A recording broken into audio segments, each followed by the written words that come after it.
Hey, everybody. Welcome back to another edition of the Caroline Community Connection. Kind of getting to the end of our run before we go on hiatus for the month of July. So we're going to keep going with the June month of local elections. Today we have one of the people running for the 3 school board member seats of Scottsdale Unified. His name's Zach Lindsay. Lives with his wife Heidi and his daughter, who attends Cochise Elementary School, where she'll be entering 4th grade. Zach's originally from Missouri. His family has lived in Scottsdale for the last 4 years. Before that, lived in Tempe.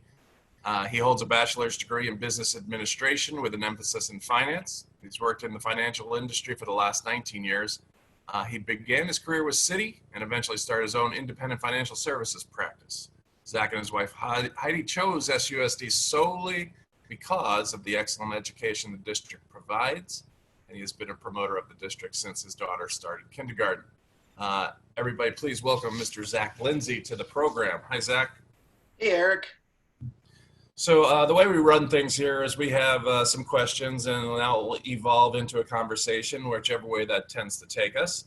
We'll ask people who are out there watching if they'd like to ask you something or comment on something. They'll put that into the chat on Facebook. The wonderful Andy Gomez will put it in Zoom for me, and we'll hopefully get an answer to them. If they have a question, it'd be nice if they put a question mark in front of it so she can pull that out and with ease. Anyway, at the very end, we'll kind of do a little game. Tough to pick one for you, but I know the fans out there, they love the game, so they stick around just for that. It's your job to get them to understand what you're about. I just am here for the game. Yep. So, are you ready to go? I'm ready. Okay, so first question, it's a softball, but you're one of many candidates. We'll see who gets on the ballot, but 3 spots are open on the 5-person governing board. Mm-hmm. Why are you one of the people to place in one of those seats?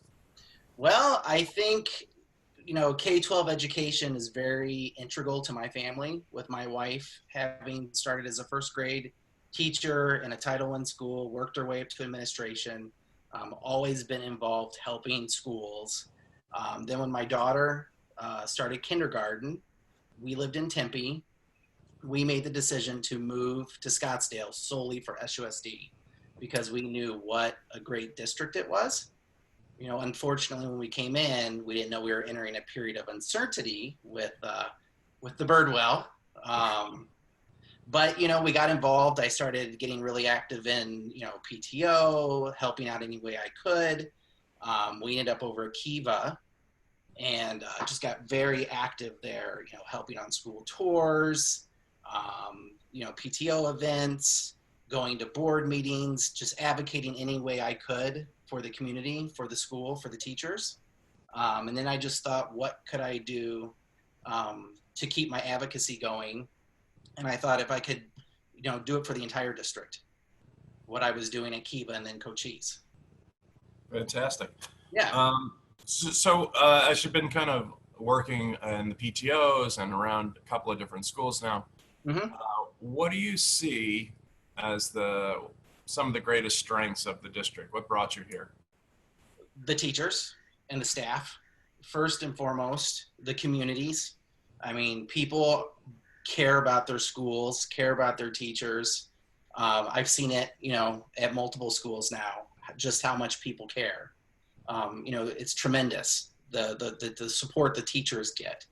But so with my daughter, when she goes into a grade, I take a video of her on day 1 in the morning, ask her a bunch of questions. And then on the last day of school, when she gets home, I do another video. And it's just amazing to see that growth in her, from the beginning of the year to the end of the year. And it's all the teachers and the staff. And the teachers become like family to us. It's funny with my daughter, she's a little on the young side. And when she goes to school, she gets very emotional, upset, doesn't want, mom and dad to leave her. But then on the last day of school, just emotional, crying, doesn't want to leave her teacher. And, those teachers are like family to us. We still talk to every single one of the teachers that she's had, hear about their families and what they're doing for the summer. It just, that bond. So those are the things I see. Yeah, I love that idea. A lot of people will take pictures of the very first day of school and the kids will be fine. I mean, that's great too. Don't get me Yeah. wrong, parents. If you take those pictures, that's wonderful. Hmm. But doing a little documentary, that's awesome. Yeah, and just to see that growth, Yeah. it's really something. So do you watch those like every Saturday night now? No, because I'll get emotional on them. So I put those away. That's funny. So, the environment is still, it's in flux. We're talking about a lot of different moving parts. It seems like the story of the day goes from extreme to extreme. But one thing that is certain is we have the COVID virus in our Hmm. community. It's coming back with a vengeance. First of all, we have a new superintendent. You think, what are your thoughts on him with everything that's going on? So I don't know if I should say it or not, but I was involved in the community meetings, the interviewing process. Well, you said it now, so whether you I know should it's or public. I was told it was public. The names would be public. And so not. doing research on all three candidates, me personally, I kept being drawn back to him and just his background with diversity, inclusion, social justice, equity. And I know equity can be a red meat term to some people, but just ensuring that every child has what they need to succeed. And with everything that's been going on in our country as of late, I just think we couldn't hire a better person to come in here who's rolled up his sleeves and actually done the work on diversity and social justice, inclusion, like he has. Hmm. Now with the COVID though, everything Yeah. has Well, kind of, COVID was an unknown. Nobody has dealt with that before. And I wish we would have a little bit more clarity from our state leadership, from our legislature. Puts the districts in a really big bind when they don't have that assurance of funding for next year. I mean, it's a lot of guesses right now, yeah. but it's really hard to plan when you don't know what's going to happen. So you brought up funding, you brought up the legislature. I happen to know a guy. Yep. He's right here. Mm-hmm. And he's running for state legislature. I think it's important to educate people. This is really an education program here. Education people about candidates, educating people about the issues. What people need to understand is that funding in Arizona is based upon your average daily membership of students. And it used to be that you were funded based on last year's 100-day enrollment.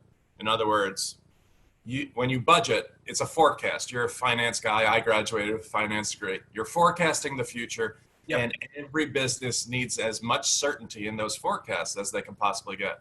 So we used to have certainty based on the numbers we had, and we knew that if we grew in enrollment, we would get more money. Yep. If we declined slightly in enrollment, it would just count against the next year.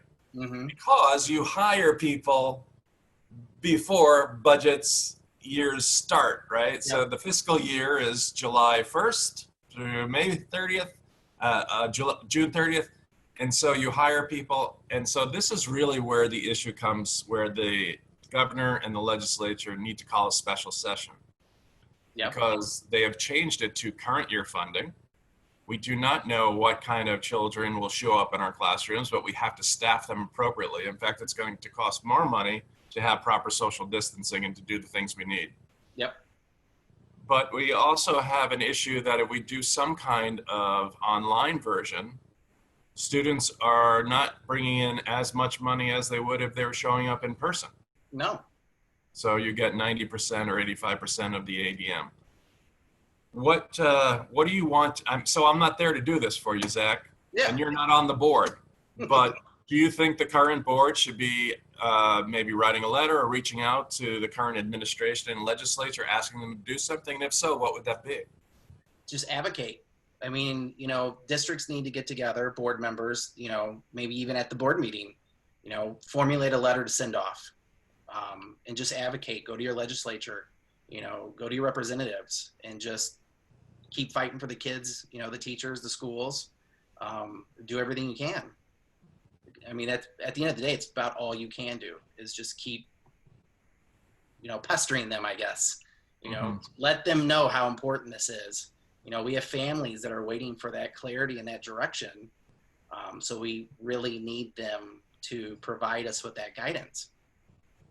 Well, I've said this before, even if you don't think education is a moral objection, that you have to morally, education is actually an economic engine. Without Mhm. education functioning the way it should be, people are loath to go and actually be able to work, right? Yeah. You need those two things going together. On completely different topic, we have a question from Chris Whitman Martin, goes by three names. Her name's really Chris Martin. She says, what will you do to involve and acknowledge the Scottsdale Education Association, which for people who don't know, that's the teacher Well, professional. I mean, I think immediately you need to recognize the TA. Teachers need to have that voice. I don't really understand the handbook committee. Um, I don't see what the issue has ever been with recognizing the TA. Um, it's just the best way for the teacher voice. I mean, they speak collectively for the teachers. And I always err on the side of more communication from the teachers, not less. When the district was deciding whether or not to open after spring break, with all the stuff going on, get the teachers in there. More communication, not less. Would probably smooth things over a little bit. Yeah. Well, I agree completely. Yeah. One of the things that there was a governing board meeting today, and I'm going to ask you about it because I know you're watching. I always look at the document section. I always look at the agenda. Yep. I scroll through, and the first thing I look at is the personnel action items because I want to see which of my friends perhaps are moving on, which of them have retired. One thing I noticed, and this ties into the teacher employment agreement, is that they were paying overages, which is when you have more than your caseload. The whole idea behind the teacher employment agreement is basically it's a rule book Yep. for how we perform within the sphere of education. And part of that little subsection is class size. Teachers have advocated for lower class sizes. I think administrators also want those, parents want those. But Mm-hmm. occasionally you come up against something where you have to then say, look, flag on the play, either, because people have to work hard to keep those class sizes down. So either you Yeah. hire another person or you pay an overage. But there was actually overages going back to the very beginning of January that were paid, which I wonder if we had an employment agreement and a functioning body that we'd get those solved a long, long time Long ago. time That's ago. just me It just looking at the makes documents. it makes everything better. But you were talking about before we came on. You said you were watching the school board meeting. Yep. Uh, I wasn't. So tell me, is there anything interesting going on? Well, we did not hire a CFO for CFO, Chief Financial chief Officer. financial officer. Oversees our finances. How big is the SUSD budget roughly? 170 million, I believe. It's up there. Yeah, it's about that. Yeah, it's about 170 million dollars. We are going. So that department is usually a department of 3, believe it or not. We're going to move to a department of 2 for next year. The finance director is moving up to acting CFO, and then the person below her was Tyler Moore. He's going to move up to her job, and then we're hopefully going to hire a CFO the next go around. So not probably the greatest thing with everything going on, but that's the direction we're going. Were you able to discern why the need to reduce a Department of 3 to Department of 2 with $170 million? And It just sounds like they didn't have the candidate pool this go around. I mean, maybe it's a wait and see on the new superintendent. I don't know, but for whatever reason, they did not hire a permanent CFO. Well, the good news is we didn't hire somebody who was substandard. Yes, We did that already, and that's what kind of got us in this situation. Yep. But the alarming thing is, Mr. Gadd, our current CFO, said that we could see some budget issues for 21-22 if we lose any enrollment.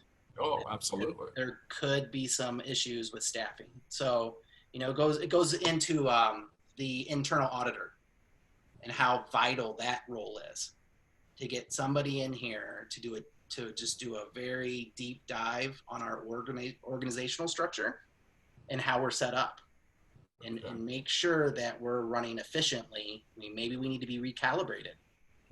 Maybe we have some bloat, or some areas that we can trim before it goes to the schools and the teachers.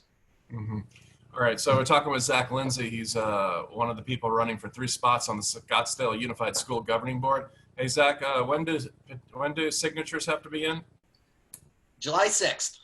July 6th. And how many do you need that are good to go? You have to have a minimum of 400. Minimum of 400. Okay. So actually, we should be learning about who is going to be running for this position in just a couple of weeks. Yeah, I believe the challenge period ends on July the 20th. So after that, we will know. Oh, okay. So we're taking questions. If you'd like, just put the questions in the comment bar. We'll kind of get those over here into the Zoom, and we'll try to get them answered, okay? Thank you very much. You were talking a moment ago about an internal auditor. I know that one of the governing board members that sits on there now, Jan Michael Greenberg, not to be confused with Jan Michael Vincent. He's advocated for a very long time about having a permanent position as an internal auditor. Yeah. What's your feeling on that? I mean, I think it would be great. I've gotten to know Jan Michael over the past year. I think he does tremendous work for our district, for everybody. I just, it makes a lot of sense. I don't really see any other easy way to check and make sure that we're doing things the right way with the way we're set up. Mm-hmm. To have that independent person come in and do the really deep dive is really important. So let's get back to your elementary experience. Okay. When it comes to Teacher Appreciation Week, what kind of gift are you doling out? Well, what we did this past year is at Cochise, they have a folder, has all the teachers, their favorites.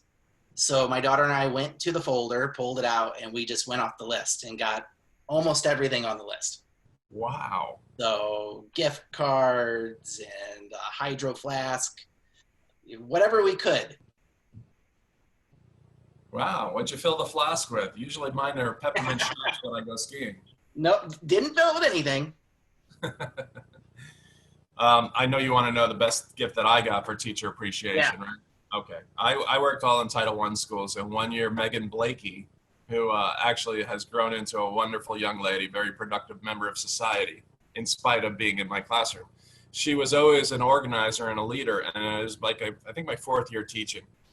And she must have done some kind of informal poll asking me kind of things I like. And for some reason, I don't know how it happened, but she got $2 from every one of the 33 students in the class and bought me a 1-hour massage.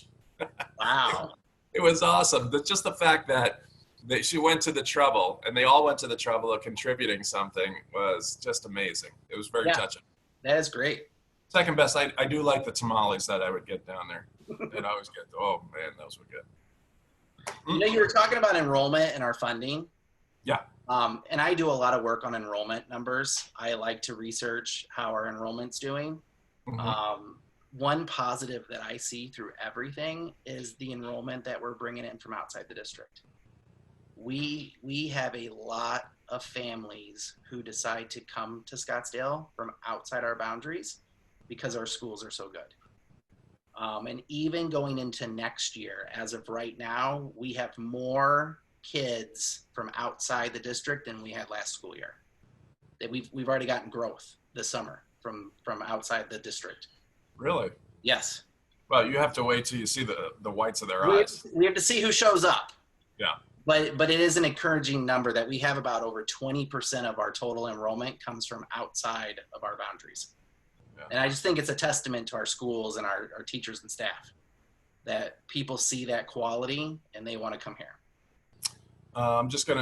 Susan had asked a question about the internal auditor, but we answered that already. You support hiring an internal auditor. Yeah. Okay. So what happens is sometimes people tune in a little bit later. We try to catch them up. So right now we're talking with Zach Lindsay. He's one of the people running for 3 seats on the governing board of Scottsdale Unified School District, stepping into a challenging environment to say the least. Yeah. So with kids coming from out of the district, Hmm. We have to kind of talk about the elephant in the room, is that the kids within the district are going places as well. Yes. And I think that is also something that drew me to Dr. Menzel. When Dr. Menzel, he said, you may not like the game that we're in with charters, but we're in the game, so we have to play it. And so he has every intentions of marketing to those kids that are going to charter schools and private schools and trying to get some of them back. And I know from our last enrollment study that we did, we have up to 10,000 kids in the Scottsdale area who go charter or private. So there's a huge opportunity there to go and get some of those kids back. Little hair of the dog there, Zach. Yeah. Your bark's louder than your bite. Yeah. My dog's saying hi. Yeah, that's great. My dog's downstairs barking, wanting to go outside. Yeah. He's gonna have to hold. Hold, Yeah. please. Hold all my calls. My feeling on charters, I don't know. I wouldn't term it as a game, but it is definitely part of the landscape. It's part of the environment. For me, I think every child deserves an excellent education, no matter where they come from, no matter where they go. So my concern about charters is just that they don't play by the same rules as our other traditional public schools. And I would like. And I think you can really say that in Scottsdale. What's that? I think that's really evident in Scottsdale. Yeah. That they don't play by the same rules. Yeah. And full disclosure, your wife works for a charter school outfit. Yes, she does. She works. Let me finish. I don't look at her any way other than she's an educator. There are lots of charters out there that would love to see their brothers and sisters play by the same rules so the grifters can be moved out and we can work just on educating children. Yep. And my wife is one of them. I mean, their charter school is primarily free and reduced lunch, English language learners. They provide busing, transportation. They participate in the National Lunch Program. I believe up to 10% or more of their kids are SPED qualified. They don't make their parents contribute money. They don't ask. So they aren't the basis. They aren't the great hearts. They go into areas where there's a significant need. Yeah. So it's really amazing that we fund education so poorly, and yet as a state we give more dollars for a charter student than we do for a regular education in the kind of public school that we all knew about when we grew up. Yep. 16% of our kids go to charters right now. 27% of the state budget goes with them. And the idea is, and I'm going to go a little bit on a rant, the idea is that the overall funding average per student is much less than the district public school.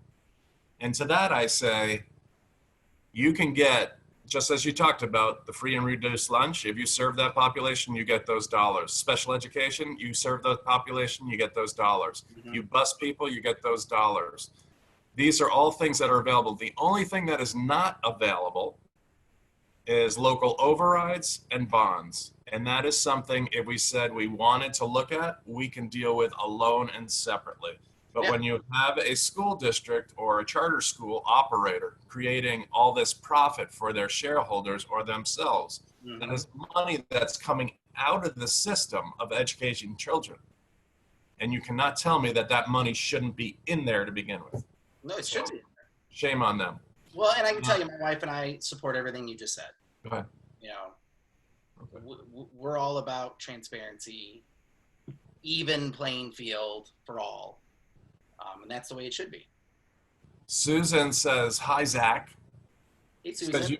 You've been very active fighting for our teachers and our students since you moved to town. Can you share some examples of your advocacy? Well, one such example was at Kiva. We had a lot of maintenance problems. Bathrooms being closed for months at a time, water fountains not working, AC issues. We had rodent problems, insect problems. So I went to the district, tried to get it resolved, ended up having to go to the media, which I would rather not have to do, but that caused a meeting with district leadership.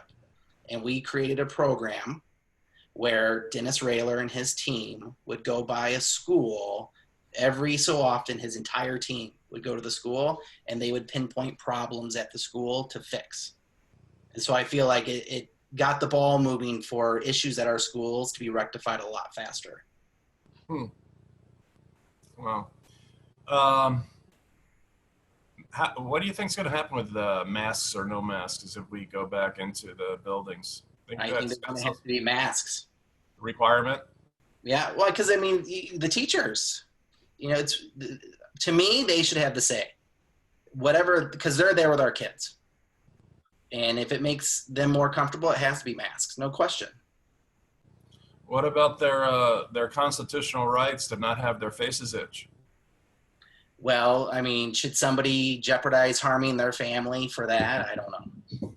I'm kind of being funny there because that's we have a guest coming on, Guy Phillips, next Tuesday. He's running for Scottsdale City Council, and he's being part of hosting a rally tomorrow downtown Scottsdale to basically talk about how masks are an imposition on their First Amendment rights, and we should allow adults and others to act responsibly on their own, which that isn't exactly working out. No. Funny thing is, he used the word educating. He thinks that we should be educating the public. I'll ask him how he supports education before this. Yeah, because that sounds like disinformation. Yeah, so great to talk to you, Zach. We're going to move on to our little game. I just want to say that, do you have a website that you'd like to? Yes, it's Zach4SUSD.com. Okay, Zach is a CH in Zach. Yes, right? And I want to say one last thing before we move to the game. Oh, sure. So I feel like we have a tremendous opportunity going into next year. We have Patty that's staying on. We have Jan Michael, 2 fantastic board members. They bring a lot to our district.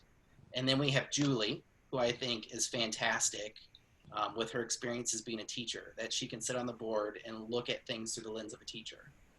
Rose Smith is great. Her history with the classified staff, digging into issues in our district. And then myself, obviously. But I also think with Dr. Menzel, and then we're going to have a CFO hire. But there's only so much that a board can do. We need allies in the legislature. And so that's where you come in to play, people like you that are pro-education candidates. And I really think this is the year where you set aside any of that party affiliation stuff and you really vote for the people who are truly pro-education. I couldn't agree with you more. Yep. As I've said to anybody who will be willing to listen, I will work with anybody from any party to move this state forward. We've been moving in reverse for much too long. Yep. And compromise is not a bad thing. No. And we haven't had compromise. I'm right there with you, buddy. Yep. Thank you very much. If anybody would like to know more about my campaign, they can go to look up that name right there, Curlin, KUR Land. So we have a little game here, Zach. We try to do this because that's what the viewership's all about, the gameplay. So I had a tough time figuring out a game for you. And, this is what happens when you come to the end of like 60 shows. Yeah. So I took the name Zach and I took the name Lindsay. And I say, boy, that guy's really fortunate. He has 2 first names. Here I am, Eric and Curland. I only could afford one. I grew up poor. Yeah.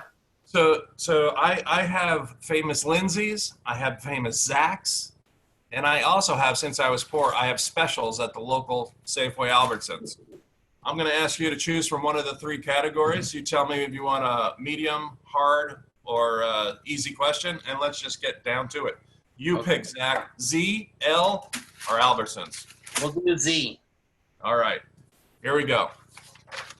This famous Zach used to play for the Diamondbacks before traded in the middle of the year to the Houston Astros, where they lost in the World Series to the Washington Nationals. Zach? I know he's got blonde hair. I can't think of his name though. Anybody out there want to throw an answer out? Zach Greinke. Yeah, good pitcher too. Yep. Okay. Didn't get the Z. What do you want to go for now? I want another Z. Okay, I only have 3 of them. There are Well, not too many I got Zachs one, out there. right? Okay, this guy, all right, this is a guy whose name is crazy long, and I would say it's somewhere like in the Greek kind of, Zach Galifianakis? oh my gosh, I didn't even get to the 3 Hangover movies. Well, like you said, there's not that many Zachs. Yeah, okay, so you are back on the board. So you're 1-1. Pick something else. Go ahead. We'll do an L. All right. You're a little bit young, but this guitarist was one of the leads for Fleetwood Mac and actually had a torrid love affair with, you know her name. Somebody give me her name out there. Stevie Nicks. That's it, Stevie Nicks. I'm not going to know this one. Oh, you're too young. Yep. All right, there's a palace named after him in England. Lindsay Buckingham. Oh. Never mind. I'm going to give you another Lindsay, okay? This one I think you'll know. This guy currently used to be a real independent kind of mind in the Republican Party. Used to party down with John McCain. Lindsey And, Graham. huh? Lindsey Graham. Clutch my pearls, Lindsey Graham. Very good. Okay, what do you want, a Lindsay or a Zach or a butcher over at Albertsons? Let's go with the last Zach. All right, last Zach. I'm afraid you might not get this one. This is a little bit tough. Okay, so this guy, if I was picking fantasy football and we were actually playing football, he's one of the top tight ends. The guy he's really good. And he plays for the Philadelphia Eagles, and he's married to a professional soccer player. He's actually got a Z at the end of his last name. Zach? That hurts. Yes. Yes. I think it was the Z at the end of the name. I'll challenge you, sir, to find a person who has a Z at the beginning of their first name and a Z at the last name, and I bet you'll come up with a person of 1 Zachers. Yeah. I thought you might ask me about Zach Morris. So that's what I was thinking on. Who's that? Kelly Kapowski, Zach Morris, Saved by the Bell. Yeah, no, that's after my Uh, time. Oh, that is a good one. All right, I'm going to ask you some more Lindsays then. All right, we got a couple more. okay. This Lindsay is a train wreck that is trying to get her life back on order. In order. She actually starred in The Parent Trap and Mean Girls. Lindsay Lohan. Very good. You got another Lindsay. Here we go. Last Lindsay. This Lindsay is a world-class alpine skier. Had a brief. Vaughn. Yes, very good. All right, for the people out there, let's ask some questions over at Albertsons Safeway. Okay. Are you the cook at your house? No. Do you shop in your house? Sometimes. All right, I'm going to ask you one question, sir. Okay, this one might be tough.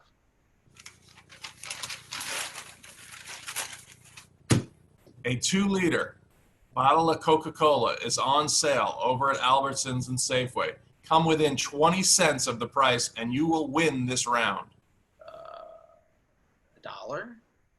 Very good, 88 cents. Get down to Albertsons and Safeway. It's the Coca-Cola products along with Pepsi 2-liter bottles. Okay. I was going to go into avocados, how they're 75 cents each, but you don't I would care. have gotten that one. You don't care. Yeah. All right, everybody. Go to ZachForSUSD.com. Give it a look, and good luck to you, Zach. Hey, thanks, I appreciate it, Eric. Good luck Okay, to you as well. Take care. Hey, take care. Thanks.